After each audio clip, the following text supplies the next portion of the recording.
Are live. What's going on, everyone? Thank you all so much for tuning in at this time. Everybody that's here, I greatly appreciate it. Anybody watch this on the replay, thank you so much. Don't forget to like the video and subscribe to the channel. Well, what a day, right? So obviously we got news was yesterday that Lakers going to Lakers as a guy really need provides that point of attack defense, that versatility, 6'9" wingspan, ability to defend 1 through 3. Obviously there's concerns about, just his health the last few years, the limited games he's played the last few years, but I also look at a lot of that was a bit of an outlier, right? He had that illness that kept him out. He had the hand issue or the finger issue. But you look at like the history of his career, he's been a guy that's been healthy. He's a guy that, has been on the basketball court. So I'm okay in that regard.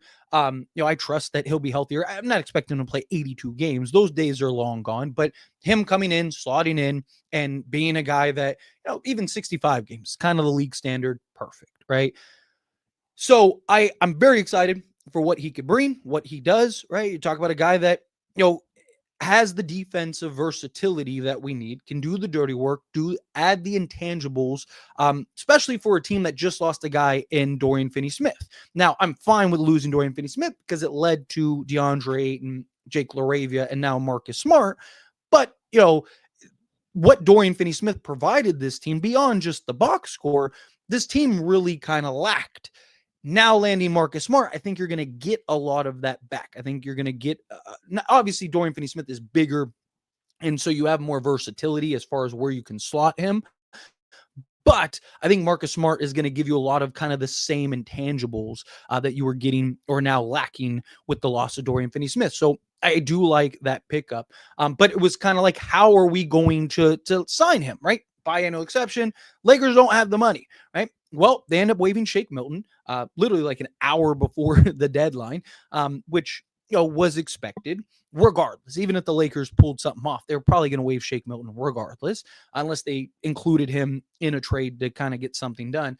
The other kind of thing was what's going to happen? Are they going to waive Jordan Goodwin to free up the cap space, or are they going to pull off some consolidation trade? There have been several reports from pretty much everybody that hey, Lakers are active in trade talks. Now, being active in trade talks and actually getting trades done are very different things, right? Lakers are still active in trade talks, but that doesn't mean that they're actually going to get something done. They waived Jordan Goodwin, which now frees up the money necessary for Marcus Smart. However, they cannot sign Marcus Smart till the earliest Wednesday, right? Basically midday Wednesday. It's like 4 p.m. Central time, I believe. So they still have time to kind of figure out what they want to do if trade ends up happening. But now it kind of gives them the flexibility to, bring in Marcus Smart without having that kind of being a hang up. And they did right by Jordan Goodwin. I know a lot of people are upset that the Lakers waived Jordan Goodwin. I'm not like happy about it. I don't think Jordan Goodwin is one of those guys that's like, oh my God, what are the Lakers doing? Like, he's the difference in us winning a championship or not. Like, I don't think it's like a huge blow to the Lakers. And if it means you getting Marcus Smart, you do that all day, right? If it's Jordan Goodwin and Shake Milton or Marcus Smart, give me Marcus Smart. Right? I mean, there's an argument to start Marcus Smart alongside a Luka Doncic, right? So I'm not really worried about them waiving a Jordan Goodwin, but he's a guy that I liked, that I think, you could have kept, been a guy over an 82 game season. On top of that, I think you could have had somebody that, gave you and maintained flexibility going forward if you needed to waive a guy or get off a guy or whatever. But the Lakers also are doing right by Jordan Goodwin. Right? The other alternative is you basically lead him on between now and January, and then you waive him and an opportunity and all that stuff. I actually am glad that the Lakers got off of Jordan Goodwin now, because it does right by Jordan Goodwin. Now Jordan Goodwin has a chance, has an opportunity to go sign somewhere else, get some money, maybe some long-term, more guaranteed money, something. Instead of leading Jordan Goodwin on through between now and the end of the season, or January, midway season, right? get rid of it now. If that's what you're going to do regardless, I'd rather you just do it regardless. Be done, wipe your hands with it, and then now you have the flexibility going forward. Now, I am sure this is going to be a question that's asked, and I'll probably go over it a little more in depth when I get asked that. But I also don't think that this affects any trades. Like, I see a lot of conversation about like, oh, does this mean the Lakers aren't making a trade? They're not going to. No, again, like, I don't think Jordan Goodwin is predicated on Lakers making a trade or not. Like, I don't think there's a correlation there. I think it again, Jordan Goodwin is likely going to be waived regardless. With the addition of Marcus Smart, like, where does Jordan Goodwin fit in? You probably want to get Bronny some minutes, right? Like, I don't think, I'm not saying that guaranteed they're still going to make a trade. Lakers, if they're going to make a trade, they're going to make a trade regardless. It's not based on Jordan Goodwin getting waived or not. But again, what this does is it gives them flexibility. It opens that roster spot. It also allows Lakers in those conversations to not have to listen and deal with the, well, you have, how are you going to sign Marcus Smart? You need us. It's like, okay, well, now we got rid of Jordan Goodwin. Now what are you going to say, right? Like, it just, again, you do right by Jordan Goodwin. You open up the flexibility. You give yourself some other options. You're now going into these conversations where you're not handcuffed, and it's not like, oh, we need to do this trade in order to sign Marcus Smart too. It's like, no, we want to do this trade because we want to do this trade. It's not because we need to or we have to or anything. We're comfortable and fine going into the regular season if must be, currently as constructed, right? It gives the Lakers that flexibility going forward. And again, I'm not saying that they will do a trade. I don't know. Again, not an insider, just a fan.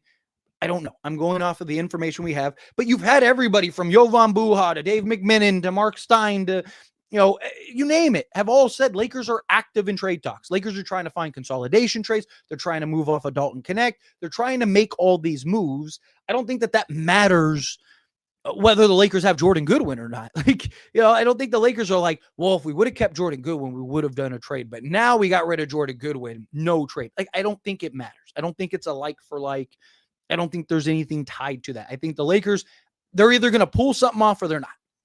Right? But this allows the Lakers to be patient now, right? Now that you get off of Jordan Goodwin, it gives you flexibility, it gives you leverage, it gives you the things needed in these trades to where now you don't look desperate. It's not like, oh, we have to make this trade in order to get off of Marcus Smart. But also, it allows the Lakers to be patient because they can bring in Marcus Smart.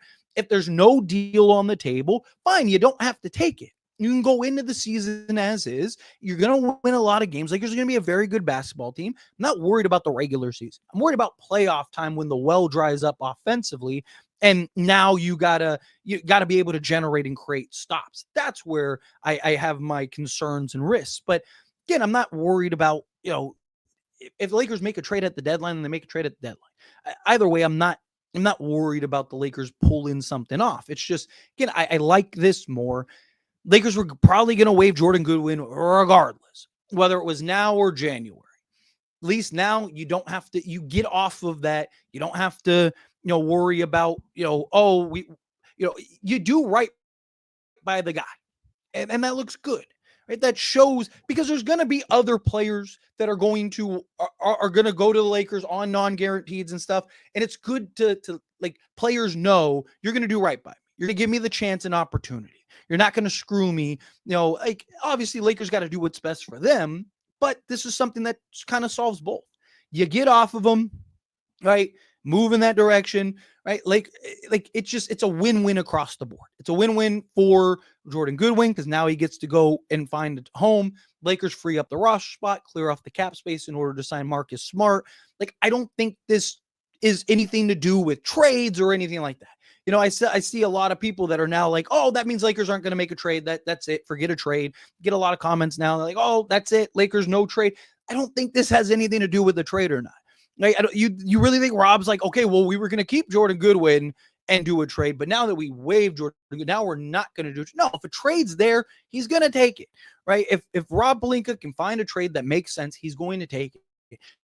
Talk about a guy that's made a trade every year but 1 year. I know he hasn't made a trade in the offseason since Patrick Beverley, but he's a guy that is happy to make a trade if it's something that he feels right. Only one time has he not made a trade, and it's because he said there was literally nothing, and that was the year that literally nothing happened, right? Everyone, like DeJounte Murray ended up getting traded the following offseason, right? So again, it's patience. I'm going to continue to preach patience. Lakers have had a good offseason.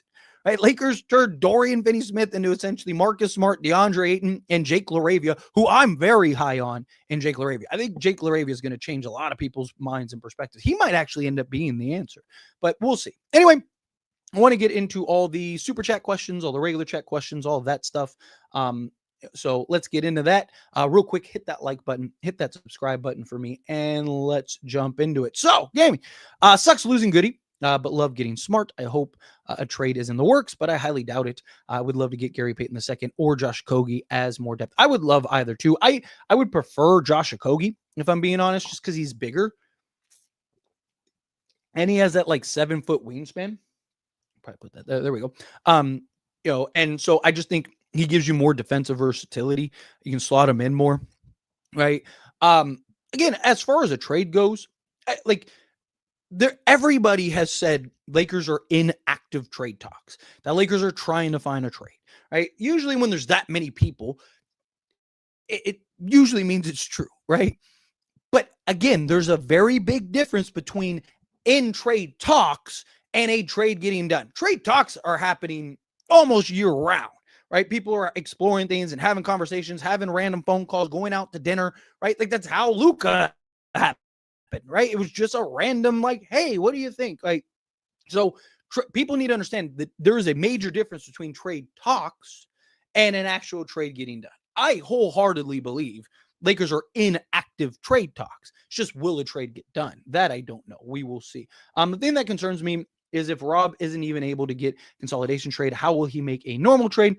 He's done very well in free agency. I'll give him that. But he's not made a trade in the summer of a player since Patrick Beverley, which is now 3 years ago. I just feel like, especially last year's chemistry is so important. I prefer to compete now. Well, couple context things, because I see that point made a lot with like they haven't made a move since Patrick Beverley.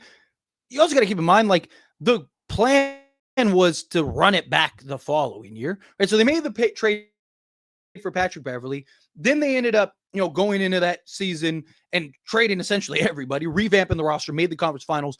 And then it was to like, hey, let's go back and run it back, right? So the idea of the Lakers doing a bunch of trades and moves in that offseason wasn't going to happen regardless unless something crazy became available, right? Because the whole intention was to run it back, which everyone was on board with, right? You were just in the conference finals with a team that you put together like a week ago, right? What does that look like, when everyone's healthy and ready to go?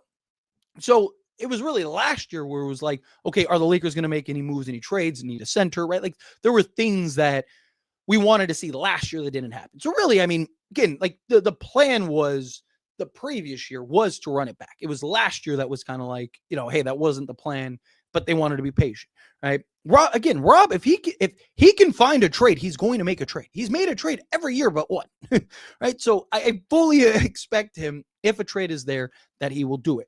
Now, here's the thing. There's a difference between a consolidation trade and a normal trade, right? Consolidation trades don't benefit anybody but the Lakers. A normal trade does, right? Like, if I'm doing a consolidation trade, right, just purely consolidation, what benefit does a team like Portland have, right? Like I'm taking the player and the salary. Yes, it gives me flexibility, but and yes, I might get an asset, but the Lakers don't have, usually players give up a first or whatever in that deal. Lakers don't have that to give up, right? So a consolidation trade is not the same as a normal trade where it's like, hey, I really like Rui Hachimura. You really like this guy. Let's make a trade where we both benefit. Yes, more often than not, somebody loses the trade, but there's usually a mutually beneficial reason behind it, right? So a consolidation trade, you're looking for somebody just to help you. Yes, you're giving them an asset in exchange for that, but again, what's the asset that's beneficial to them?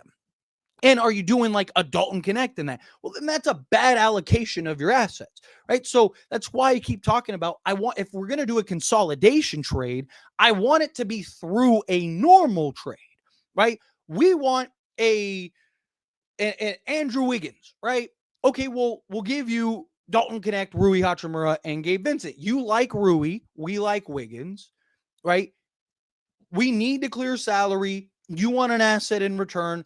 right? Here's a mutually beneficial trade that consolidates for us, but also is through the course of an actual trade. A just straightforward consolidation trade is a lot harder than unless you just find a team that just wants to stack assets. Right. But again, it's the Lakers. Like, how many teams want to just help the Lakers? Like, teams know if I do this, there's a reason you want me to do this. You're doing this because you're going to go sign somebody or make some other move or do whatever. Right. Like, if I'm going to do this, it needs to be worth it so I can justify this getting done. So again, a consolidation trade, like you're saying, like, that you're concerned of Rob if he can't do a consolidation trade. How is he going to make a normal trade? Because a normal trade is that it's normal. It's the run of the mill. It's the norm. A consolidation trade isn't a normal trade. Like, normal trades benefit usually both sides. There's reasons and factors. And sometimes it's not even just necessarily the player, right? But again, teams aren't in a rush to do a consolidation trade for the Lakers.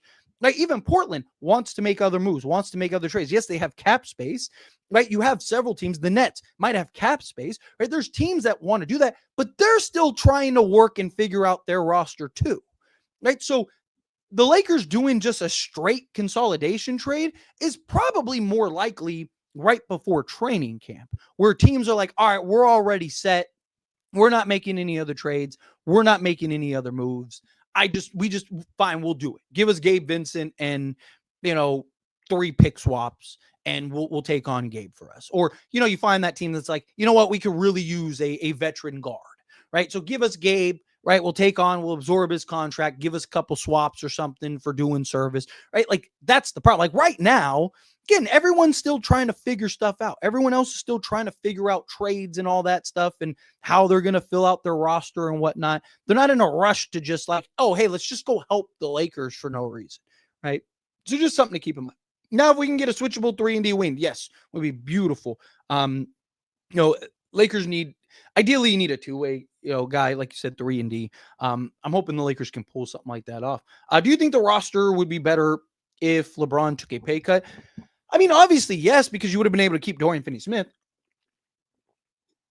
So you literally could have started Dorian. Like, if LeBron would have took enough to free up your full mid-level exception, then you might have been able to keep Dorian Finney-Smith and still make all the moves that you made. So, yeah, of course. But again, at the end of the day, like, look, LeBron doesn't owe anybody anything, right? Like, it would have been nice, but it's not like entirely necessary. Lakers were still able to make it work and figure it out. Like people wanted LeBron to essentially take the minimum. It didn't work that way. It doesn't make any sense. Like, it's not like the Lakers free up $1 million, 50 million in cap space or anything like that. It's just, it would have been a marginal thing. It would have worked out. Like, it would have been nice to keep Dorian Finney-Smith, but I don't really knock him, right? Like, and LeBron opted in before anything happened, which I don't really blame him, right? He gave the Lakers the opportunity the previous season, right? Hey, I'll take a discount if you can get, these 5, one of these 5 players. And the Lakers didn't get any of them, right? So, like, why would LeBron extend that offer again? I thought it would make sense if you could find somebody, but he opted in, right? I mean, we'll still see what happens with LeBron. I don't think he's going anywhere. I don't think he's going to get traded or nothing, but again, you never know. Did Connect ever mentally recover from that trade? I don't think so. I mean, it doesn't seem that way. He hasn't been the same since that trade. And I mean, you look at him in Summer League, he's had his struggles. I definitely think that trade hurt him, like, genuinely. Are we still in the hunt for Wiggins, or should we go after another wing? I mean, based on the reports that the Lakers seem to be out on Wiggins, I'm not going to lie. I think landing Wiggins now makes more sense than ever, because now you have Marcus Smart, where, like, the roster as is, like, Andrew Wiggins makes a lot of sense. He helps a ton. It might be the difference in you winning a championship. But now that you got Marcus Smart, I think it makes even more sense. So if I'm the Lakers, I'm at least calling and re-engaging and just seeing if that's an option. But I think more likely than not, Lakers are probably going to look at another wing. I think you go and get like a Matisse Thybulle or something like that. Maybe keep Rui on the roster. And then maybe as you get closer to the trade deadline, maybe Wiggins opens up again, right? Who do you think they are targeting in trade talks? There's a lot of like talks going around. I don't even want to say reports because it's not really reported. It's just kind of like, hey, keep an eye on this thing about the Portland Trailblazers, Matisse Thybulle and Robert Williams. That the Lakers are still very heavily engaged in that, and that there might be some interest in Dalton Connect. So there's that. If I'm being honest, I think that makes the most sense. They don't really have a need for Robert Williams, and they don't have a need for Matisse Thybulle, right? They already have several guys that they need to play and free up minutes for and all that stuff. They're probably losing both in free agency next season for nothing. So if you can get a Dalton Connect and, another player or two, and then, Lakers can free up some cap space, stuff like that. Like there is a path there where both sides really benefit. And then, Portland kind of gets, a Connect. If you're Portland, you'd rather have Dalton Connect than nothing, right? But it's hard. Like, are the Lakers just going to trade Connect for Matisse Thybulle? Maybe. I just think that that's bad management, right? So if you get Robert Williams, you can kind of justify it. It's like, we didn't just do Matisse Thybulle, we also got Robert Williams. So we solved two positions, and we freed up cap space, and we did, you know what I mean? And like now it's justified. That makes sense. Gabe and Hayes upgrade away from championship, agreed. I mean, I'm fine with Hayes. I don't mind Hayes as like your third big, right? But I would like another better, even if it's an Al Horford, or if Nikola Vucevic really does get bought out or something like that. Like, bring those guys in and you're fine. I definitely think Gabe is expendable. I mean, I made a video about it earlier. I think Gabe Vincent is absolutely expendable at this point. I just think he doesn't make sense. I mean, technically you could do Gabe and Marcus Smart, put Smart at the 2 and then Gabe at the point and have kind of those two guys as your point of attacks. But I think Lakers are going to want to play Bronny some minutes. Like, it's just, I think you got to trade Gabe Vincent. What starting 5 order do you predict? What do I predict and what I want are very different things. I think the Lakers starting 5 is going to be Luka, Reeves, Rui, LeBron, and Ayton. I think that they're going to go with Rui and Reeves in the starting lineup. What I want is a Luka, Marcus Smart, Jared Vanderbilt, LeBron James, and DeAndre Ayton starting 5. Because couple factors, right? One, Luka, he specifically with the first quarter likes to go off. Like, he kind of uses the first quarter to kind of gauge how the rest of his game goes. He's done it his entire career, right? He likes, he'll take half of his shots throughout the entirety of the game in the first quarter, right? So to me, I think you don't need as much offense in the first 5 minutes as you will as the game progresses. So to me, I think between LeBron, LeBron, Ayton, and Luka, you'll have more than enough offense to kind of get you going to start. Marcus Smart, he was 38, I think it was 38% off the top of my head from 3 on like 6 attempts with Memphis. Can he kind of get back to that, playing alongside Luka and LeBron? And then Jared Vanderbilt, supposedly he's been working on his 3-point shot. Can he just be serviceable? Even if they're not, I'm still not worried about it, right? Because I just think you'll have enough offense between Ayton, LeBron, and Luka, especially with Luka trying to be good. And they're not going to have that 5 the entire quarter. It's just like the first 5 minutes. I just want the defense to kind of, so when Luka's cooking, right, the defense is good enough to start creating that separation. But if Luka is struggling, the defense is good enough to kind of keep you in the game, right? And then you make the adjustments accordingly throughout. Luka's cooking, maybe you kind of go with a little more, defensive units. Now Luka comes out, boom, now you put the offense in. So I'd like to go that route. The other thing too, because I said there's 2 reasons. The other reason is Luka doesn't care about the clogging of the paint, right? The reason guys like Jared Vanderbilt got played off the court for the Lakers is because with LeBron and Anthony Davis, it hurt the Lakers to clog the paint.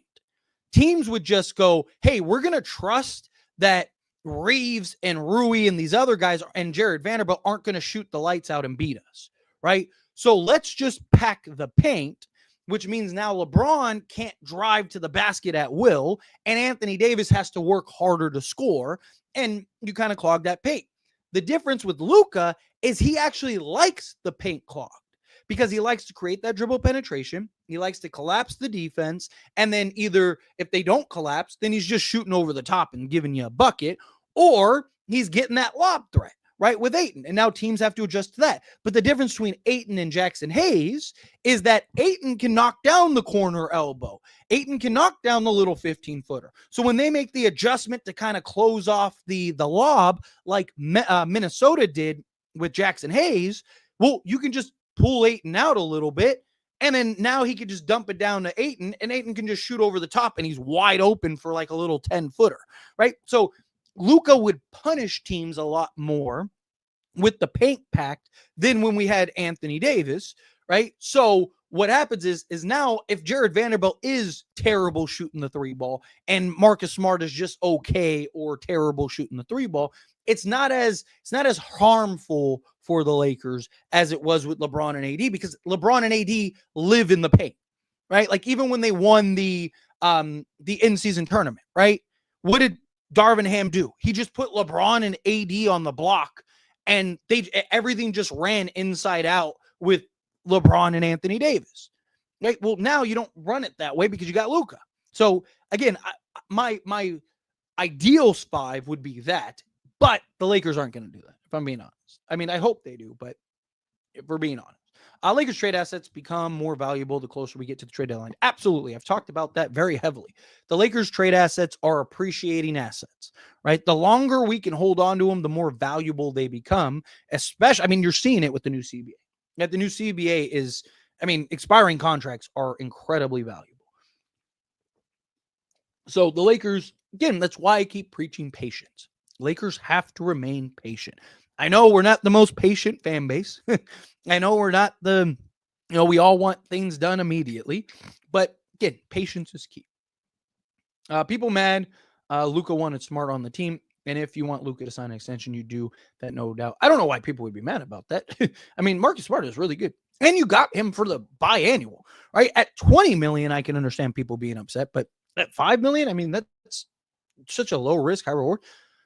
Who do you think is a good trade partner for sending Dalton, because he looks like he's checked out? I mean, I think any of these young teams, right? And I also think a lot of these young teams aren't going to care that he checked out, because, again, people understand.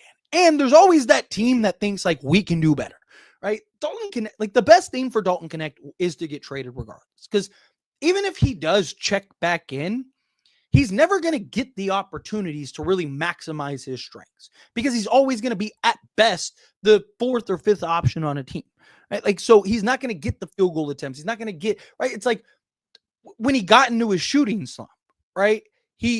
It took him so long to get out of it. Why? Because he's only getting, 3 attempts a game. Some games he's only getting 1 or 2, right? So it's hard to shoot yourself back in a rhythm, right? LeBron, there was that stretch last year where LeBron missed, like, I think it was like 21 straight threes.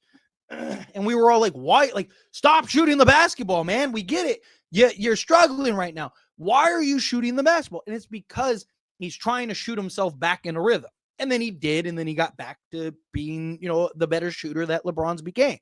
But LeBron gets that luxury. LeBron gets the 9-10 attempts a game from 3. He can basically do whatever he wants, and no one's going to tell him anything. So again, Dalton Connect's never going to get the opportunities. I think for him, the best option is to be traded. What pieces are needed now? Without a doubt, a more proven like 3-and-D wing, like Andrew Wiggins would be perfect. A Herb Jones, somebody like that. I don't know how realistic those are, but something like that, right? A Matisse Thybulle would be great, but again, like he's kind of like the tier down, right? So it's like, obviously if you can get the high tier, but I would like a more kind of veteran backup center. And I'd like a legit starting 3-and-D wing. And I think the Lakers might be the best team in basketball. So we'll see how that goes. Still losing in the first round. We will see. Don't go nowhere. Long season ahead. Let's see. LA did a good job adding some depth. Yeah. Look, I mean, Lakers got better. Lakers have made some good moves. Lakers have had a good offseason, right? Is it like, oh my God, Lakers are the best team in all of basketball? No. But here's the thing. There's a lot that goes into it, right? Like, this team could right now, as is, end up running away with it and winning the championship. They also could be a play-in team. I don't know, right? But Luka is still a top 3 player in all of basketball. He's going to be healthy, motivated, and hungry, ready to give the world the bird. You add in DeAndre Ayton, who's probably never going to play better in his career than he is this season because he's motivated, hungry, and needs to prove it. Oh, and by the way, he has Luka, who is the ideal person for him, right? You're adding in another year chemistry. You're adding in a more well-rounded roster than last year that was just awkward after the Luka trade. Oh, and by the way, when we traded for Luka, he was injured, out of shape, and being integrated into an entirely new team as while being used to being the primary ball handler and being the offensive engine, and needs to slot in with LeBron. This year, they're going to have a full training camp, a full offseason, a full preseason. Also, Jake LaRavia was a B-plus rated defender who said he got better defensively this offseason. He's been working on it. Also was averaging 18 points a game with Sacramento before he got hurt. They just added in Marcus Smart. You're going to have a full preseason and all that stuff to work out. You're going to have a better head coach in JJ Redick, right? The Lakers, you start putting all these things together. Lakers probably have the best offense in basketball. Luka and Ayton are probably the best 2-man offensive duo in all of basketball. And what is my logic in that? Well, Ayton was 4th in efficiency last year. And that was on Portland where he was checked out. Imagine on the Lakers with Luka where he's checked in. Number 1 was Cade Cunningham and Jalen Duren. DeAndre Ayton's better than Jalen Duren, and Luka's better than Cade Cunningham, right? So the idea that those two are the best 2-man duo in basketball offensively, I think it's more likely than it is not, right? So again, you start stacking all these factors. You look into it, Lakers might. There's a version of this where the Lakers are hoisting Larry O'Brien at the end of the year. But it's a lot of what ifs. But that's anything. Lakers could right now go get Giannis for, a bag, Reeves, Rui, basically all the scraps. And it still might, okay, what about this? What about, again, you don't know until you actually see it on the basketball court. People are just looking at it on the surface, seeing the Lakers get eliminated in the first round, but leaving out all the context while talking about that. Right? Oh, Lakers weren't good enough to beat Minnesota. It's like, I said that before, right? I was on live streams. I made videos about it. I do not want to play Minnesota. That is the worst first round matchup. People were on my live stream calling me crazy, and I don't know what I'm talking about, and I'm an idiot, and we got ran through by them. It was a terrible matchup because the Lakers didn't have a center, and they were still trying to figure out Luka and Reeves up. I actually think if the Lakers would have played Minnesota in the conference finals, they probably beat them. Why do they probably beat them? Because the Lakers would have already figured out a lot. They would have figured out how to navigate not having a center. They would have figured out kind of the Luka, LeBron, and Reeves trio. They would have figured stuff out. But to play the worst matchup in all of basketball right out the gate was not a good answer. So again, people like to just point at things through a keyhole look rather than the entire perspective. They just need another 3-and-D win. Yes, that is a good point. We have more leverage in trades now. Exactly. We do. Because now teams can't be like, well, you need this trade in order to sign Marcus Smart. It's like, no, we don't. Now what? Now what's your excuse, right? We want this trade. We don't need this trade. Losing Goodwin while holding Connect and Bronny feels really bad. I disagree.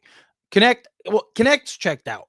I really do. I think that's what's wrong with him. He's probably getting traded regardless.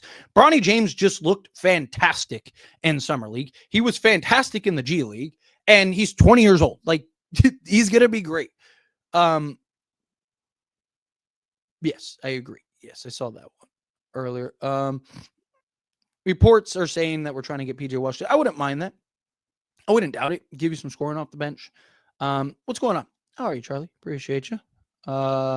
I think so with one roster spot now remaining and we don't have enough money to sign a player. I think so a trade is coming or in the making. Let's wait. We got time. Exactly. People forget we still have 2.5 months before training camp. There's still a lot of time. I understand we're not the most patient fan base. We want things done immediately. Let's wait and see how this result ends. Right? Let's patience. Patience is key. Um, let's see. Tyler the Yapper. I mean, it's what I do for a living. I mean, I got. One of the things about being a YouTuber is you got to be able to yap, right? I mean, be kind of a boring live stream if I was just up here like,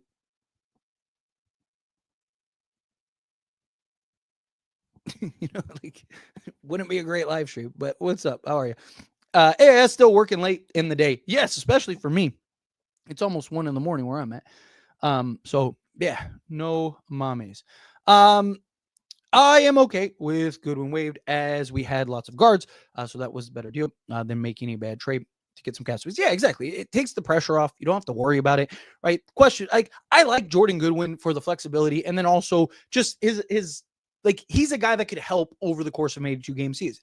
I even said in videos, I don't think he's probably going to be in the rotation come playoff time. He's a guy that would be solid over an 82 game season. He's probably your 12th or 13th guy on the roster, right? So like I'm not you want to get Bronny some minutes. You want to see like what he did in summer league. Can that translate to the actual NBA? You bring in Marcus Smart. Lakers can still go make other moves. Like this made sense. Right? And you're doing right by Jordan Goodwin. If the Lakers' intention is to waive Jordan Goodwin at some point, regardless, do it now so that way he has an opportunity to go find a home. Right? Because what happens is you lead him on, you get to January and you waive him, and he just spent that entire time, and now you're cutting him, and now he's screwed, right? Like it's just do right by the guy. We need to stop believing Anthony Irwin. Got my hopes up with the DK Kleba. May have been in consolidation trades, and nothing seems to be happening. Brett Siegel said talks never made it past a chat. Look, I mean, it's not just him too, right? Like you've got like Jovan Buha confirmed that the Lakers are in talks and stuff, right? So again, like there's a lot of people that are saying that the Lakers are in conversations, the Lakers are in chats, right? So again, it's like, what's the consensus, right? And again, conversations and talks isn't the same thing as actual trades. Like a lot of people will look at something and go, Lakers are in talks for this player, and assume that means a trade is going to happen with that guy. No, again, like things happen all the time that fall through. I mean, Lakers have had a bunch over the years. I mean, Chris Paul was done, announced, live television. We're watching. Lakers just landed Chris Paul. Oh my God, gets vetoed, right? Lakers trade for Buddy Hield and Miles Turner, gets vetoed by Genie, right? Lakers trade for Mark Williams. The Lakers literally made a welcome post and all that stuff and did the normal thing, and then he ends up getting like nothing is complete until it's complete, right? We could get news tomorrow that the Lakers are in trade conversations and or are finalizing a deal. We could get conversation. Lakers are finalizing a deal for Andrew Wiggins, and until he is on the Lakers in a Lakers jersey, that is not a fit. Until that is done and he is on a plane to LA, it's not done. We've seen things.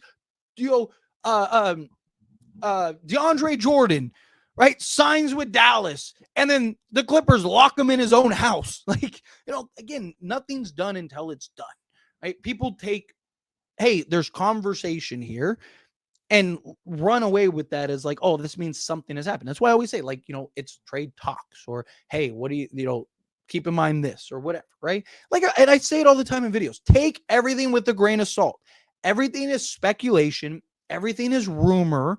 Everything until it's done, right? Like, I make 100 videos a day about various trades and options and stuff, and it's from reports from various people. Sometimes it's just my own thoughts, and I say that I'm like, hey, this is a conversation video, or this is just my thoughts on somebody the Lakers should target, so on and so forth.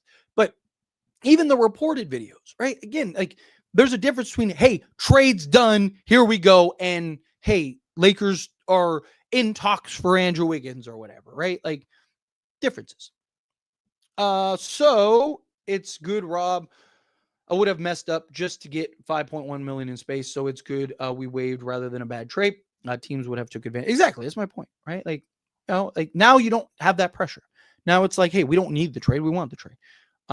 We're the best team in the West. I wouldn't be surprised. Like I said, it wouldn't surprise me at all. You good at yapping, man. I like it. Well, thank you. Like I said, it'd be kind of difficult to be a YouTuber and not be able to talk. You got to yap. Nuggets chip. I'm not gonna lie. I know you're just talking smack because it's a Laker channel, but I've said on several occasions, Nuggets I worry about the most. A lot of people are sleeping on that Cam Johnson for Michael Porter Jr. trade. Not to mention it freed up their ability to bring in Bruce Brown and Tim Hardaway Jr. plus Jonas Valanciunas. But Cam Johnson's going to be such a better fit. He's a better defender, and he's a better off-ball mover and scorer. Right? Michael Porter Jr.'s upside is higher. Right? So like Denver with a best version of Michael Porter Jr. is actually better than Cam Johnson, but Cam Johnson's just more steady.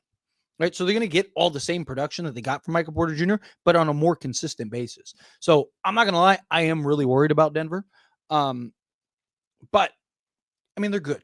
Like they came arguably the closest to beating Pacers did a pretty good job. But as soon as Tyrese Halliburton went down, you knew that was it. I hope we're done with Gabe. He's been so disappointing. It's time to move on. Also, do you think Smart starts or comes off the bench? I think he should start, but I think he's coming off the bench. I think him and Vando. I would start both of them. I mentioned that earlier. I just don't think the Lakers are going to actually do that, which sucks. I'm sorry, but I think we are the best team in the NBA. Why would you be sorry? Don't apologize for that. Say it with your chest. Now this team is way better. Lakers in 5 against anyone at this point. I don't care. We will win. Like I said, I think that there is a version of this team that is the best team in basketball. But again, time will tell. We will see. Well, at the end of the day, it's based on how this team kind of comes together. How does Luka look? How does Ayton look? How do these guys look? Trading for a starting 3-and-D is a must right now. We're now good in shape, but one step away. Trade Rui, Gabe, Maxey, first pick. If Wiggins not available, get a Grant is even better than doing nothing. I don't know about that. Jeremy Grant, I like Jeremy Grant. I wouldn't mind Jeremy Grant if you can get him for essentially free, but you're not overpaying for Jeremy Grant's contract is like crippling. Like he has arguably the worst contract in all of basketball. Like the guy's contract is horrible. He's not been what he was. Now, as part of that, just him on Portland, possibly. I wouldn't mind getting Jeremy Grant at all, but I'm not selling the farm for Jeremy Grant. I think you're better off doing nothing than bringing in Jeremy Grant. Because if that doesn't work, you're stuck. You are up, what's creek without a paddle. We got some good young guns like Laravia. Thero, yeah, it's another guy people are sleeping on.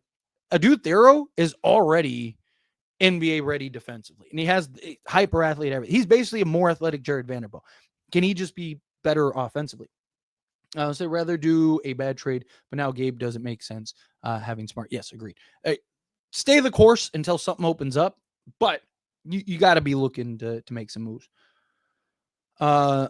I love that the Warriors still haven't signed anyone. I hope this continues with Kuminga so that Melton and Horford decide not to wait around. I'm not saying they're coming here, but they get worse.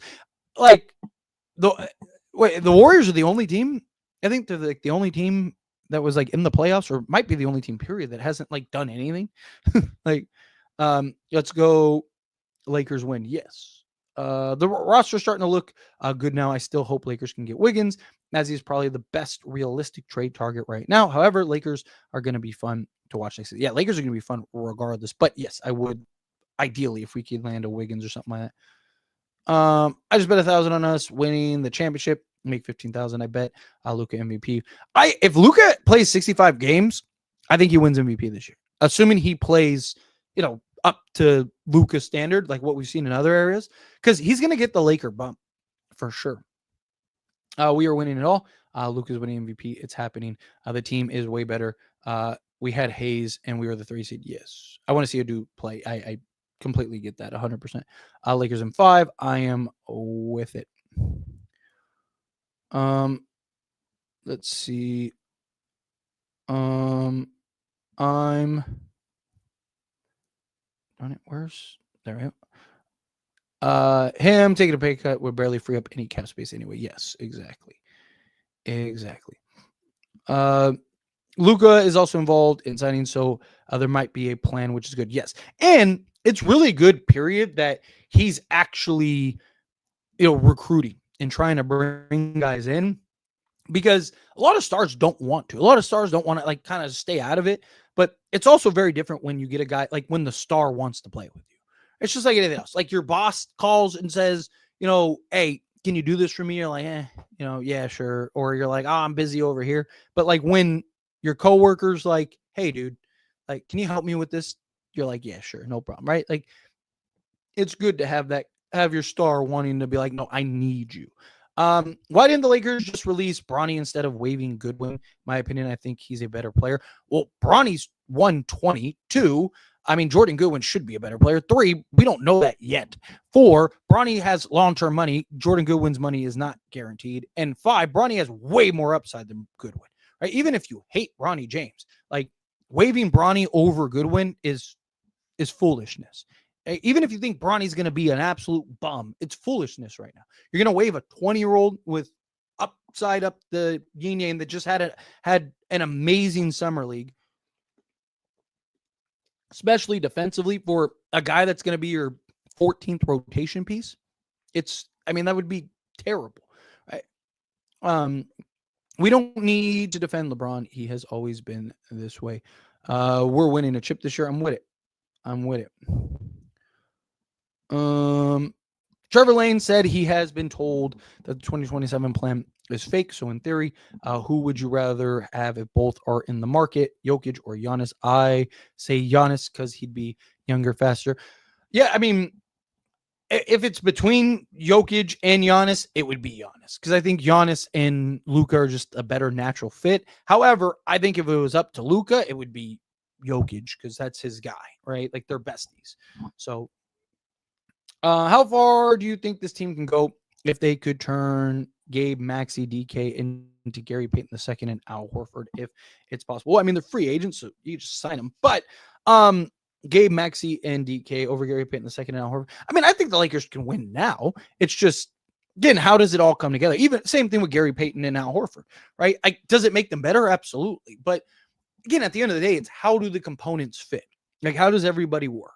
Right? Like, if we were going off of paper every year, then Lakers would have more championships over the years, and Phoenix would be getting ready to go three-peat rather than blowing that team up, right? Like paper, I mean, Clippers have like one of the best rosters every year on paper, right? Like you never know until things start to put themselves together. The Lakers are getting PJ Washington. I don't know about that. I mean, is it possible? Sure. I mean, Nico and Rob Pelinka, they have a good relationship, obviously, with the Luka trade. They probably need to do something with PJ Washington at some point, but I wouldn't hold my breath on that. Dalton for PJ Washington. I mean, you have to include more than that, but yeah, I wouldn't mind something like that. Bronny hate needs to stop. Guy is playing good and working hard, man. Yeah, I don't get it. I've talked about this a million. I don't understand why people go out of their way to just criticize a literally 20-year-old kid who made major strides from year one. If it was anybody else, literally anybody, if his name was Johnny Brames, right? Everyone would be talking to how we got the steal of the draft. Oh my God, he was the 55th pick. But because people hate LeBron so much that they want to trash his son. I don't get it.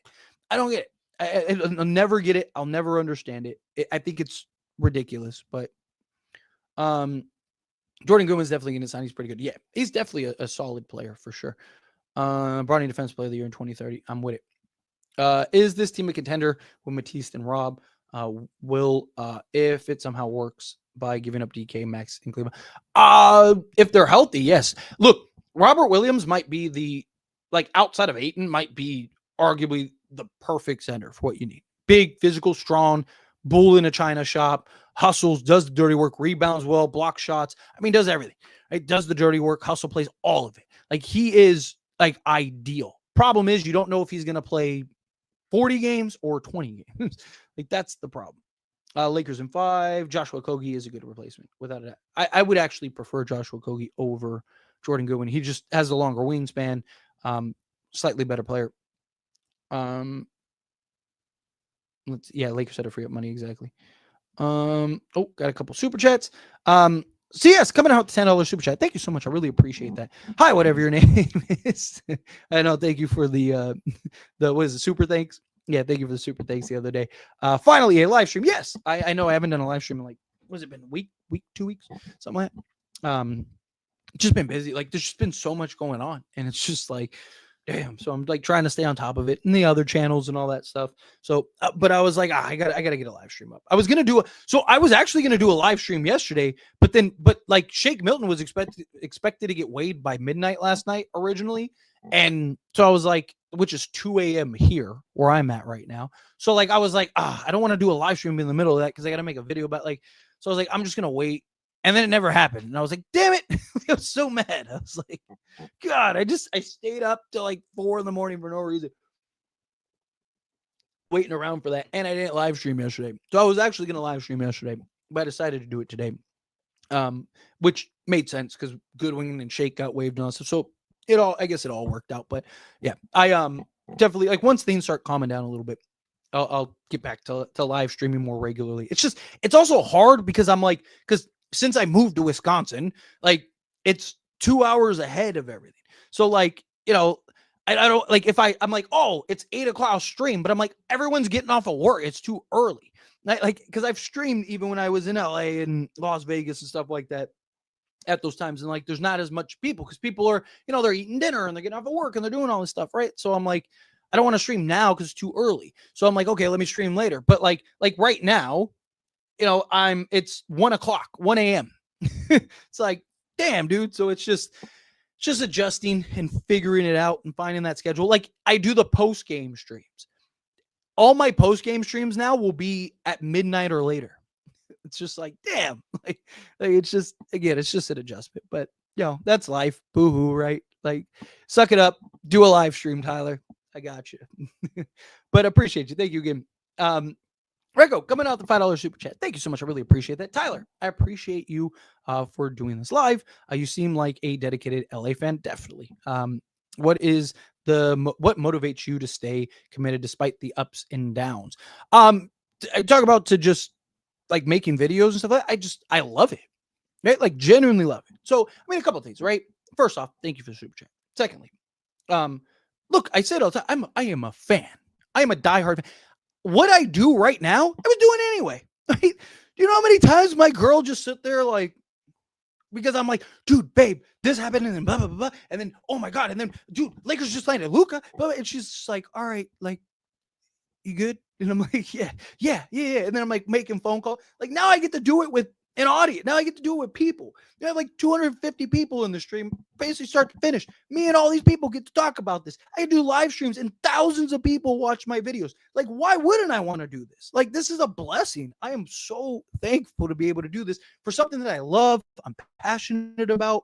Like, I mean, it's the dream. It really is. Like, is it tiring? Does it, like, anything you do, right, when you're doing it for a job or a career, it does become like there's days where it becomes work and I'm like, oh, I like really don't want to make a video today or really don't want to do a live stream. I'm tired. Yeah, but that's just the natural course of anything, right? When you do something so much. But I love it. Like genuinely, I love it. Right? Like how many people would not want to be in my position?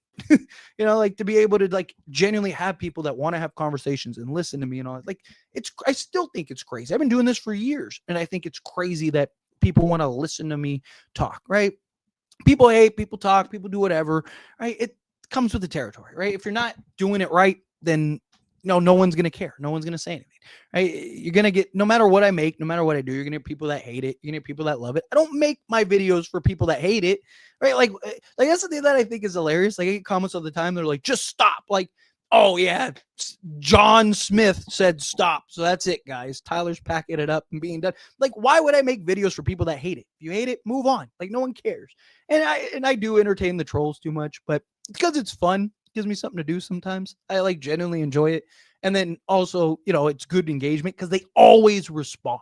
People are like, Tyler, why do you respond to the trolls at times? And I'm like, because it's great engagement. Like, because I'll like make one response and they'll follow that up with like 5. And it's like, boom, my video just went from, 80 comments to 100 just because of one troll response, right? Like, so it's just, again, I love it. I enjoy doing it. I think it's fun. Obviously, wanting to do this, I'm competitive. I am. I want to be the top. I want to be a face recognized in this space. I want to have success, right? I'm nowhere, like, I'm just getting started. I am nowhere near where I want to be as far as my goals, and as a, channel, a Laker channel. I mean, motivations from my family, right? I mean, I have 5 kids. Like, I gotta make a living. I gotta work hard, right? Like, I gotta make a certain amount of money every year, right? Like, I have to be able to provide and do stuff. So I gotta work hard, right? The grind doesn't sleep, right? Like, there's a lot of motivations. My wife, all of it, right? Like, all of these things motivate me, But I also think you need to have self motivation, right? Like, children, family, love, whatever, right? Like, all that stuff, yeah, motivates you to a certain point, but you have to have self motivation. If you have self motivation, then, like, that will take you farther than anything. So yes, I have motivations everywhere. From just, wanting to have a livelihood, right? Like, I don't want to be like living in a little shack for my entire life, right? Like, I want to grow and be successful and have these things, right? So just, I mean, I could talk about that for an hour, but anyway, I'm sure people are like, all right, enough, Tyler. But anyway, I appreciate you. Thank you so much for super chat, and I hope that answered your question. But anyway, thank you, everyone. All right, let's get back to the regular chat. Tell some more super chats trickle in. Probably go about another, like, I don't know. Like I said, it's already 1 a.m. I'll probably try to go another 30 minutes. I'm starting to get a little tired, but it's all right. Let's figure it out. What will be the closing 5? See, that's a good question. So I mean, usually it's the same as a starting 5, but I think it'll depend on the game, right? Like, if Austin Reeves is cooking, are you really going to take him out for Marcus Smart? Probably not. Probably going to let him close, right? But if it's a tight game and you need to generate stops, probably go with Marcus Smart, right? So I think it'll just depend on the situation. All right, what does it call for? 60-win season, playoff sweep, MVP LeBron. I mean, I've said I think the Lakers win 55 games. So, 60 games, if they're able to win 55, 65 isn't that crazy. Or sorry, 60 isn't that crazy. However, it is really hard to win 60 games. Even teams that win, there's teams that win 55 all the time, but never win 60. Like, it's hard to win 60 games. But I also don't think Luka and LeBron are going to play enough games to where you'll win 60. Like, for the Lakers to win 60 games, LeBron and Luka probably have to play every game. I just don't think that's going to happen. LeBron probably plays 65, 70. Luka probably plays close to the same. It's just things like that. Let's see. Trade Reeves. I'm not against it. If you can get the right return, right package. Lakers in 4 with this new team. I am with it. LeBron MVP. That starting 5 would be ugly AF.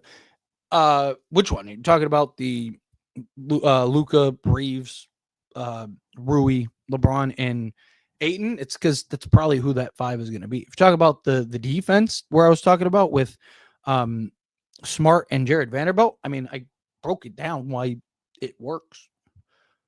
Ayton and Smart does not equal a chip. This will be 2021 all over again. I disagree.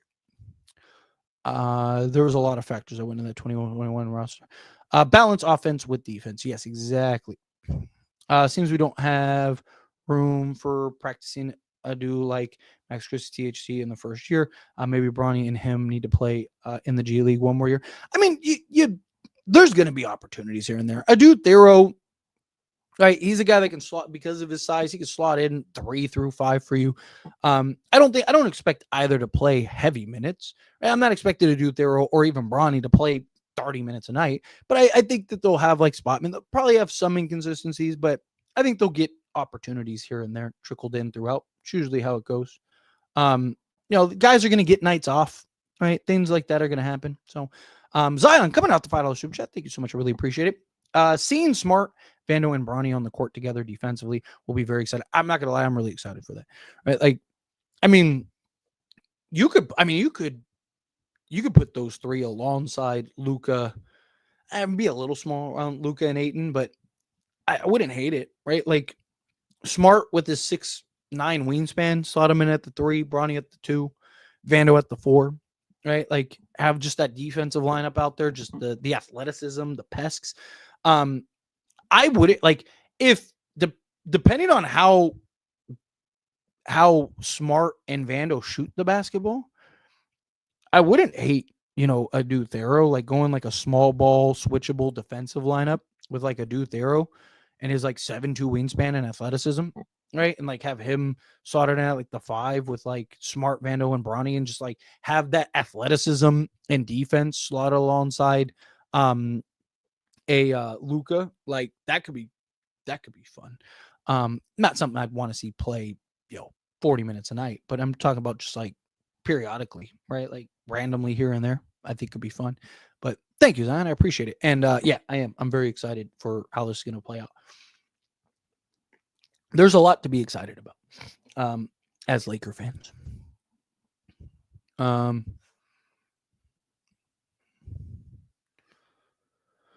How Luka wanted Smart, but ain't even signed a contract. What are you talking about? Talking about Luka's contract? He can't sign a contract till August. Like, what are you talking about? You're talking about Marcus Smart? Marcus Smart can't sign till Wednesday. Either way, like, doesn't make sense. Yes, Swider is more capable. Yeah, I wouldn't mind Swider. I think Swider solves kind of everything you want.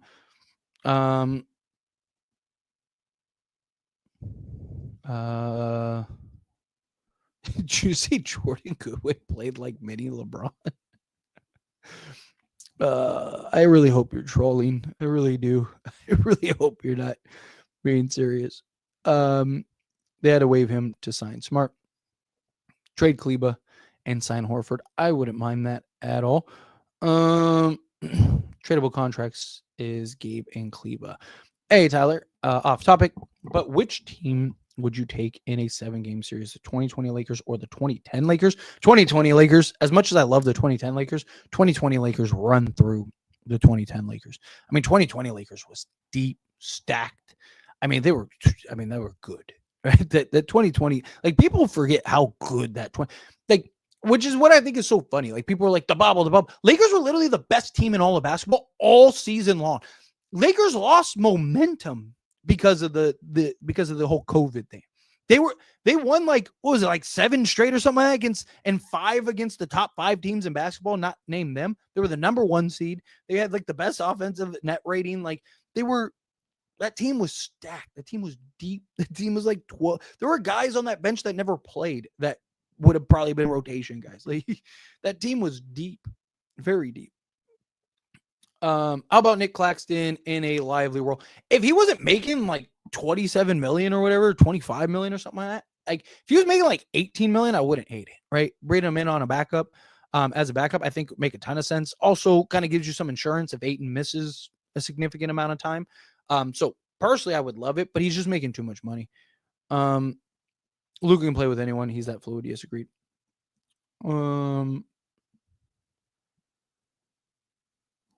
Let's see. Yeah, I don't know how many people are wanting about the offseason so far. We're a top tier team. No, but we've got a good offseason. Exactly. Lakers are going to be a good basketball team. Like people are acting like the Lakers are going to be just like cheeks. Like again, they were the 3 seed with like 5 different iterations of this team. Missing LeBron for stretches, missing AD for stretches, missing Luka for stretches. They go and make the Luka trade. They have no center. Like there's so many factors that went in last year and they're still the 3 seed. Like it's crazy. Let's see. Can we trade Gabe and Kleba? Can we? Yes. Will we? I don't know. The Lakers are active in trade talks. They're in negotiations. I mean, there's been several people that have reported that. But again, keep in mind, negotiations and talks are not the same thing as an actual trade getting done. But I mean, I think you have to trade Gabe. I do. Like Kleba, I sure, like he's not somebody I'm like, oh, you can't trade. I would like to keep him just for his ability to play the 4 or the 5, stretch the floor. But I don't think it's something that's like, if the Lakers trade him, it's like, what are they doing? Like, But I think Gabe, you got to trade. Personally. Give us a wing and a good backup center, and we'll be a legit problem. Yes, agreed.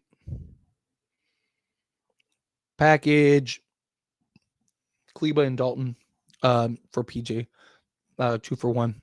You can re-sign Goodwin and Josh Okogie. Problem, how much is PJ making? Isn't he making like 18 million, 20 million, something like that? PJ Washington contract. There we go.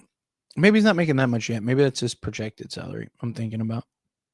I thought he was making like 17, 18 million this year. He's making, he's only making 14. Oh, he's making it last. He's making 15, 16, 17 million. Okay, so I'm thinking of previous years. Yeah, he's making, his contract actually dropped. So he's making 14.1 million this year. So yeah, I mean, that'd be 15. You clear a million and some change off your books. I don't think that they re-sign Goodwin, even if they can. I don't think that they do it. I think they'd rather keep the open rush spot. But bring in Okogie. Let's see. These are good moves to round out the team without giving up assets. Exactly. Exactly. Ideal 3 moves away would be trade for Wiggins, backup center like Horford, and maybe another shifty point of attack like Peyton or Okogie. I would love that. Love that.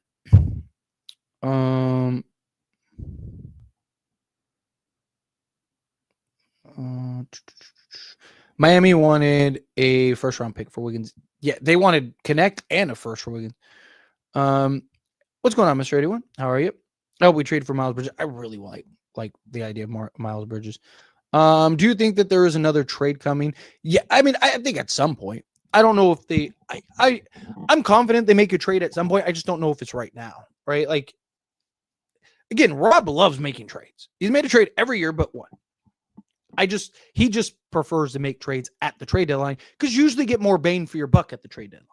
Right, because teams want to get off of guys, they want to make changes. So there's more options, there's more opportunity. Teams know like this might be my last chance, so let's just do it. Right. So I mean, there's a lot of logic, and the Lakers' assets are probably best suited for the trade deadline. But yes, I do think another trade is coming. I just don't know when. What's wrong with Dalton Connect? Do you think he's mentally checked out since trade him? 100%. I think that's what it is. I do. I think he hasn't been the same since that. I know. Seriously, people act like Goodwin was like a superstar for us. New look Lakers, gotta love it. They need Goodwin back. Hopefully they resign him. I wouldn't count on it, but Lakers need more point of attack, not lack of it. Problem is he wasn't quick enough to stay in front of it. Like, he was versatile. I liked him, but it was more just like a dirty work. He was short, things like that. Tyler is one of the best yappers on YouTube. That's right. Thank you. One of the best. Like I said, you got to be a good yapper if you're gonna play YouTuber, right? Here come the 3 guard lineups. Yeah, but that's fine, dude. Like, people forget, like, teams play, like, people need to understand, like, every team plays 3 guard lineups. Every team. The Oklahoma City Thunder were running 4 guards with Jalen Williams, who's 6'6", at the 5 against Denver. Even they had Alex Caruso defending Jokic at times. Like, again, look at Indiana. Indiana was running 4 guards, right? Like, teams run 3-4 guards all the time. It's just, there's a difference. Like, when the Lakers were running with Darvin Ham 3 or 4 guards, it's the difference when you're running 3 6-foot guards and none of them can shoot. It's another thing when it's like, 6'3", 6'6", like, or in OKC's case, a bunch of like 6'3" to 6'5" guards, but they're all like A+ defensive players and can knock down the 3 ball, right? Like, there's nothing wrong with running 3 guards. Nothing wrong with running 4 guards if the guards make sense, like if they actually can play both sides of the basketball. All we need is 8 players that we can trust in the playoffs. Rui, Laravia, Smart would be good enough. Yes. Which chat is AIS rating? This chat. I mean, when I get super chats, I look at the super chats, but for the most part, all of the chats are these ones. It's just, yeah. Thank you, everyone. I see people explaining like he's reading talks, reads talk. Like this one, this one reads talks, expects to be behind us. Exactly. I like Goodwin too, but everyone acts like he was prime Rondo. Did y'all forget we were getting Marcus Smart in return? Yeah, that's what I'm saying. Like if I said it literally the other day, or I guess yesterday when we got Marcus Smart. I was like, well, I guess now it was the other day, because 115 where I'm at. Like when you're talking about, Jordan Goodwin. If you told me we could have Shake Milton and Jordan Goodwin or Marcus Smart, it's a no-brainer. Smart is smart. Let's see. Sorry, trying to find something real quick.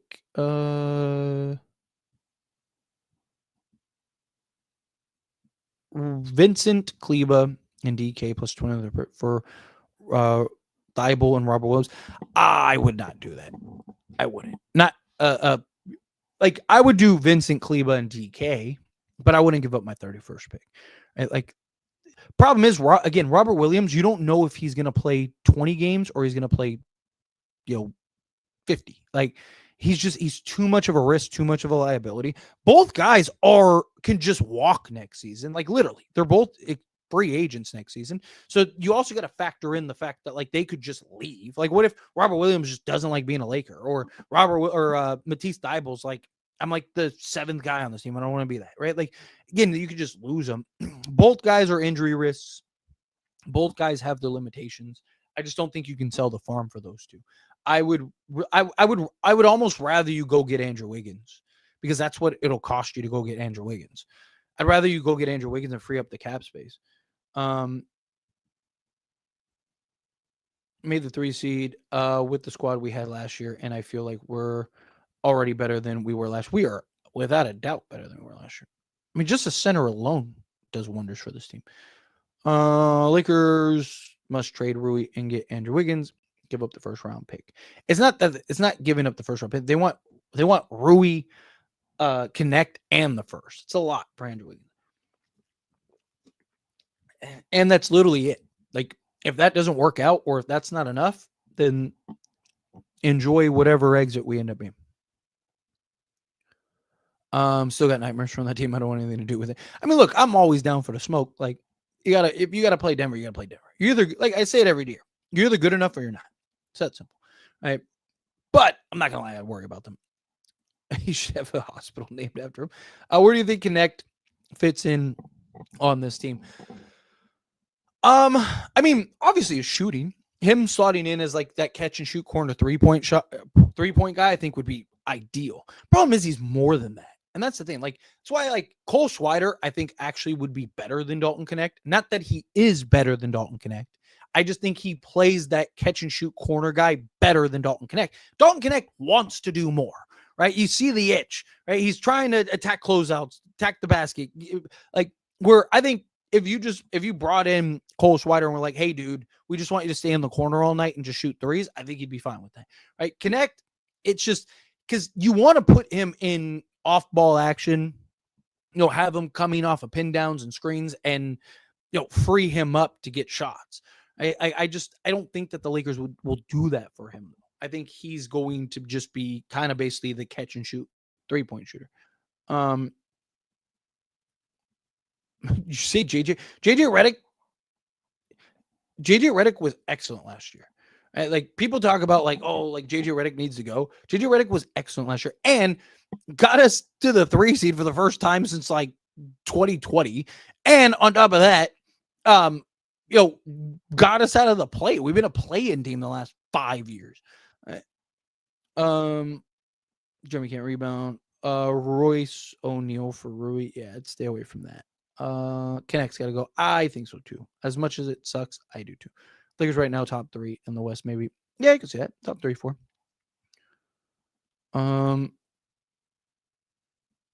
Yeah, exactly. Like, if you told me we could, if it's Dorian Finney-Smith or what we did, it's what we did. Adu can almost do everything Jordan Goodwin can do, and is bigger and presumably better offensively.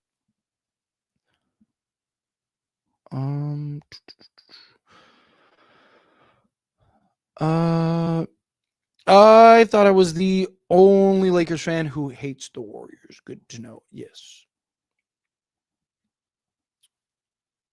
There are a lot. Tyler, do you like coffee? No, I hate coffee. I do. It doesn't like give me the pickup. I'm naturally like active. I'm naturally wired. So all coffee does is like nothing but give me the crash. And I hate the taste. Like I hate the taste of coffee. Like, so yeah, I'm not a coffee guy. Monsters, I drink monsters, but that's kind of more just the taste. Like, trust me, I don't need any pick me ups. I have enough natural energy. Let's see. Do you think Smart goes to the bench lineup and Rui starting and Rui goes back? I don't know. I think you either go Marcus Smart because that's the problem that Memphis had last year. They play Marcus Smart is 6'3", right? He can defend threes because he has a 6'9" wingspan. So he has the length to defend him, but you don't want him in that role. Like he's a guy that if he gets switched on threes, great. But ideally you want that kind of 3-point guy. Right. So no, personally, I don't think you do that. I think you start him at the 2 if you do start him. But if I'm being honest, I don't think that they're going to do that.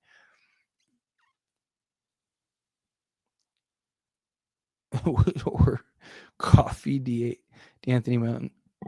Oh, you talking about Amir Coffee. When you said, do you like coffee? I thought you were just speaking generally. Oh, okay. Amir Coffee. I misread that terribly. If the Lakers have the option, but the reason also I thought you were talking about just because people ask me like, just like random questions all the time. So I just thought it was one of those. That makes a lot more sense now. Thank you. If the Lakers have the option between Coffee, D'Anthony Melton, and Kogi, who are you choosing? D'Anthony Melton. He's the best, like legit two-way guy out of all of them. Next would probably be a Kogi. He's better defensively than both guys. Not as good offensively. Coffee, like he's 6'7". He's a hustle guy, effort, but he's incredibly inconsistent on both sides. It's kind of why he's that. Like there's games where he looks like he's man, this guy could be the best 3-and-D guy in the league. And then you watch games where you're like, this guy should be out of the league. Bronny is Derek White 2.0. If he could be half of that, that would be amazing. Lakers, or we need another legit 3-and-D wing to solidify the starting lineup. I still see teams running through our perimeter defense, even with Ayton. Trade Rui, trade Reeves, upgrade those positions. Yes, I definitely think that they need a legit 3-and-D guy. How many years are we going to keep seeing Reeves and Rui start and flop in the play? Well, I mean, hey, to Rui's credit, he was actually one of the few bright spots in the playoffs last year. But yeah, let's see. We are not getting PJ Washington. I mean, again, I wouldn't be shocked if that happens. I don't think it's likely, but it shocked. Find me a player who plays better than AR for 14 million.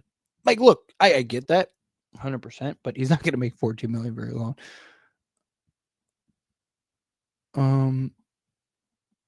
Reeves gets clamped up by role players and is non-existent in the playoffs, but he's considered their star behind on the Lakers. Stop it.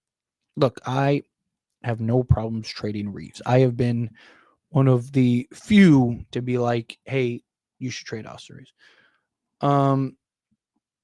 Again, I don't think you just trade him. Like a lot of people want Austin Reeves just trade it. Like just trade him, get off of him. Like no, it's gotta make sense. But if you can find the right trade, yeah, absolutely. I don't think any real humans have a problem with Bronny. It's new generation of hate and craziness. I don't get it. Like it is wild to me. Chris Boucher would be a decent signing if they can somehow make a trade, sending out Cleva, clear out cap space more. I mean, yeah, like I wouldn't hate it. Like if you needed to fill a roster spot, then sure. But Lakers got to do some work. Connect for Nick Richards. I feel like that would be a bad use of Dalton Connect. However, I'm not gonna lie. Like I would probably do it. I just think if we're being honest, you probably need to maximize Connect better via trade than just Nick Richards. But I think I really like Nick Richards. I think, especially in a backup role, I think he would be fantastic.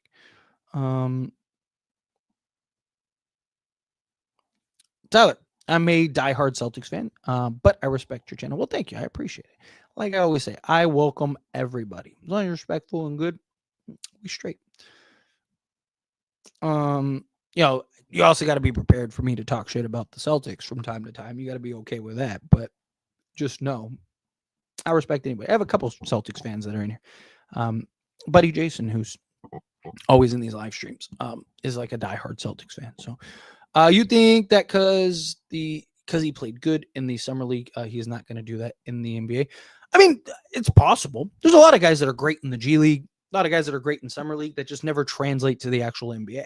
Right? Like they're almost different sports in a lot of ways, right? Like, so like there's guys that are like all-time great G League players, and then they get to the NBA and they're not like, they can't do it, right? It's just different skill set, different level, different everything, just like anything else. But it's a great sign that what we've seen from Ronnie in the G League last year, as well as in the, like, he's clearly better than summer league and G League players, but that doesn't mean you're good enough to be an actual rotation player at the NBA level.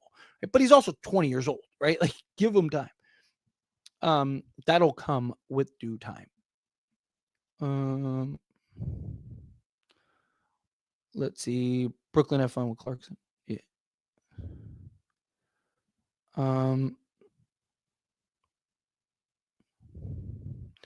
Let's see. For the 10-minute videos, do you have structure of your speech, or you just think on the spot? It's amazing that you don't stutter and you can elaborate so deeply. So I do not, like, no script, no nothing. I think for this, like, there's some things, like if I'm doing like a history deep dive or something like that, then yeah, you want to have a script, you want to have a structure. But something like this, like what this channel is, I think if I were, and again, this is why I don't, it's just my thoughts on why I don't have a script. I'm sure some people don't like it, but I think having a script for a topic that is just naturally unscripted shouldn't require a script, right? Like, if I'm talking about, like, I'm relaying the news and then giving my opinion, why do I need to script out my opinion? Right? Let's talk about it. Right? I've always wanted this channel. I've always built this channel as a conversation. That's why, like, at the end of the videos, I always say, this is a conversation. I want to hear from you. Let me know. Like, I'd say I've kind of shortened my outro recently, but I used to always say, like, hey, whether you disagree, you hate it, whatever, like, let's talk, right? Because again, like, I don't want it to sound robotic almost. Like, you can tell when someone's reading from a script. Right? And again, there are some, topics or channels or whatever, right, that, like, it would be ridiculous if you didn't have a script, right? But something like this, where I'm just giving my thoughts and just, spitting out my opinion, like, what do I need a script for? Right? It's more natural. It's more engaging. It's more, like, yeah, sure. Do I ramble on too much at times? And, do I get, like, distracted and go on little, like, rants and stuff? Yeah, sure. But again, I think that that's what makes it real, right? Like, again, I'm a fan. I'm not some, reporter that's just reading from a teleprompter or anything like that. No, I'm a fan. I'm giving my thoughts. I'm giving my opinion. We're breaking things down. Like, I just think it's better that way. I think it's more natural. It's better engaging. I think people like it more. It seems more real rather than me just like, like a robot. Like, today, the Lakers, like, no, keep it real. Keep doing the damn thing, Tyler. Well, thank you, Paul. Seriously, I appreciate that. Seriously. Believe me, I respect you too. Seriously. And look, trust me, I ain't going nowhere. Let the people talk. Let the people say what they gotta say. It really doesn't bother me. It really doesn't. Even when I respond to the trolls, I just, like I said, I do it for the engagement. there's like, what is why would I be offended by what some random person says on the internet? And it's usually people that don't even have a profile picture, don't know nothing. They're just like spitting out nonsense. Like, why would I be bothered by that? Say what you gotta say. I don't care. What does JJ have to do to improve as a coach? Couple things, right? He's got to be more trusting of his players, right? Because players respond to the trust, right? Obviously, there's moments where, players are bad, and there's always that fine line, right? Like, I trust this guy, but he's struggling, and it's hurting us. It's like to our detriment. So there is a fine line that you have to walk, but he needs to find better trust in his players. I mean, it also would help if we had better players, right? So, like I like Marcus Smart and things like that as upgrades, right? But to me, it really boils down to balance, finding better balance in like the trust of players, finding better balance in his type of adjustments in games, right? Like he's really good at ditching the script, right? One of my big issues with Darvin Ham, for example, was like I talked about the little box, right? I always use the box analogy, right? When Darvin Ham was able to stay inside his box, he was actually great, very good, right? That's why we went to the conference finals. Right? Like nobody ever made him get out of his box. But as soon as we ran into a team such as Denver that made him have to get out of his box and think outside the box, it ruined it, right? Like all of a sudden you saw him just fall apart, and he didn't know how to make adjustments. He didn't know how to do anything because he only knew what he knew, right? One of the things that I liked about JJ Redick and why I was so, big on signing JJ and made the videos about like, hey, we really should go get JJ Redick is because I liked that he didn't have the coaching experience, that he didn't have, even assistant experience, because all of his knowledge, everything he's learned, he's taking from other players or other coaches and other sources. So he's not going to be married to one idea. I see a lot of coaches that they can only do what they know. But a guy like JJ, we've seen him start games and 5 minutes into it, completely throw away the game plan, call a timeout, and they come back out and they're running completely different action sets, everything. Right. So again, I think it's just experience, right? Like balance, experience. Like, what does he need to improve on as a coach? I think he just needs to gain the maturity from a coaching standpoint. Right? Everyone's got to start somewhere. I think that the biggest thing he needs to improve on is just the maturity. And I don't mean that in the sense of like, he's immature as a coach or anything. I mean in the sense of like, learning and gaining that experience. I think he's going to be naturally better next year because he's going to learn from his mistakes.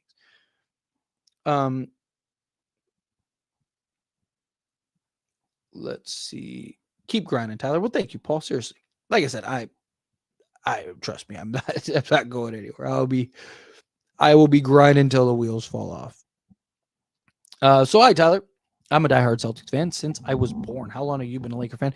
Pretty much since I was born too. So what, 30, how old am I? 35 years. So yeah, long time, since 91, 34 years. There we go. I knew I'd get it right. Yeah, don't forget Daryl. Let's see. Tyler, where do you think Connect fits in this year? Oh, I already answered this one, but yeah, like I mentioned earlier, Paul. Just slotting in to just being that catch and shoot 3-point shooter, his shooting ability. I'd like to see them kind of utilize him more as a guy, as a movement, running him off a pin down screen, stuff like that. Kind of have him be more action. But my Celtics is winning banner 19 this upcoming year. I can have Tatum. You just blew up your roster. I don't know about this coming year. Who's your starting center? They're not wrong. So they really fine with losing Rui, Gabe, and Maxey for nothing. What are you talking about? You talk about like if they don't make a trade. One, if they're gonna trade those guys, the best time to trade them is the trade deadline.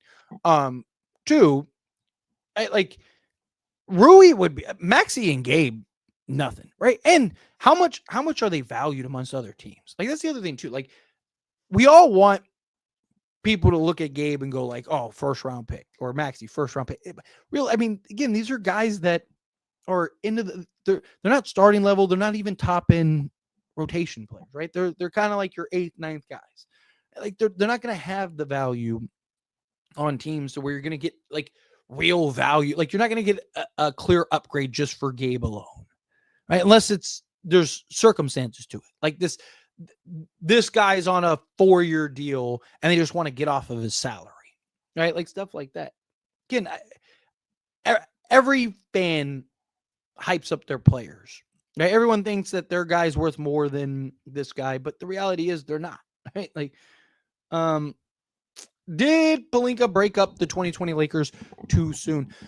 No, because he did. I mean, like, again, I feel in a lot of ways it's the revisionist history, right? People act like Lakers won the championship and then the next year, Rob just like tore it all down.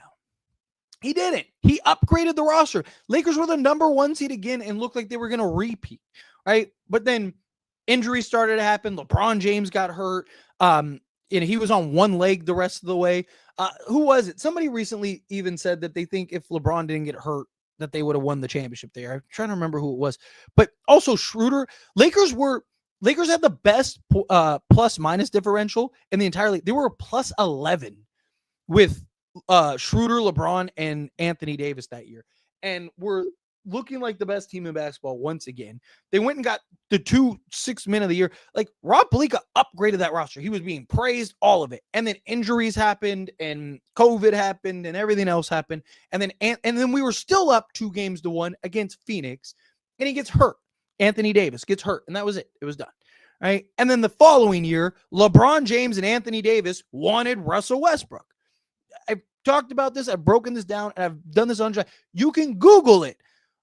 LeBron James, Anthony Davis, and Russell Westbrook went to Anthony Davis's house, hung out together, and the 3 of them agreed to do whatever it took. Anthony Davis agreed to play the center position, and they would do whatever it takes in order to make that 3-man work. And so they told the Lakers to go make that trade, right? So many people want to blame Rob Pelinka for that. Rob Pelinka was working on other trades. He's working on other moves, right? But LeBron James and Anthony Davis wanted Russell Westbrook.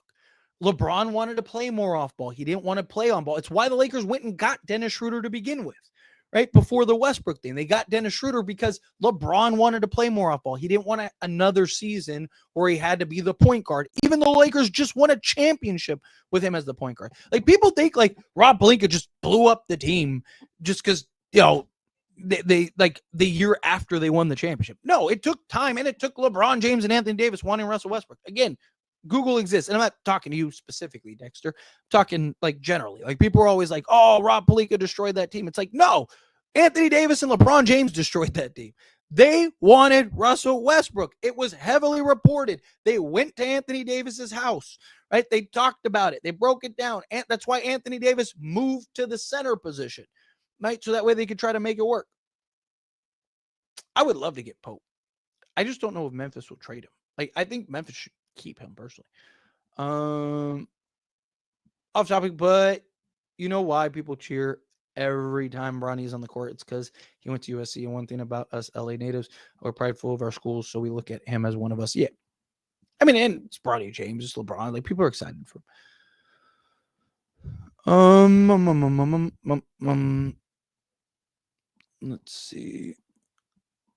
Connect stock going down, which is why you might have no choice but to trade him, right? Like, if he keeps playing the way he's playing, you might not have a choice. What time is it? All right, I'm gonna get out of here in a moment. I'm gonna do one more row of comments. It's already 1:40 in the morning, and I got some work to do, so it's gonna be another late night. But yeah, let's get into this top 3 seed with a rookie head coach at that, and we definitely improved the roster since then. Yes, facts.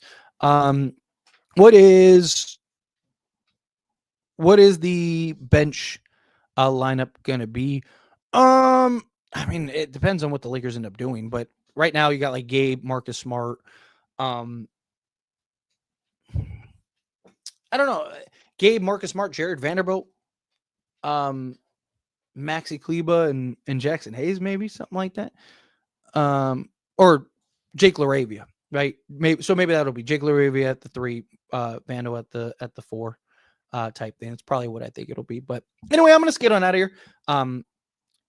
like I said, it's super late. I appreciate everybody hanging out with me. Seriously, you guys are awesome. Everyone that gave me super chats, thank you so much. It really does help me out a ton. Everyone that just hung out with me, you guys are beautiful. Please make sure to hit that like button, hit that subscribe button on the way out, and hopefully we have some more moves coming. I'm excited, and I will see you all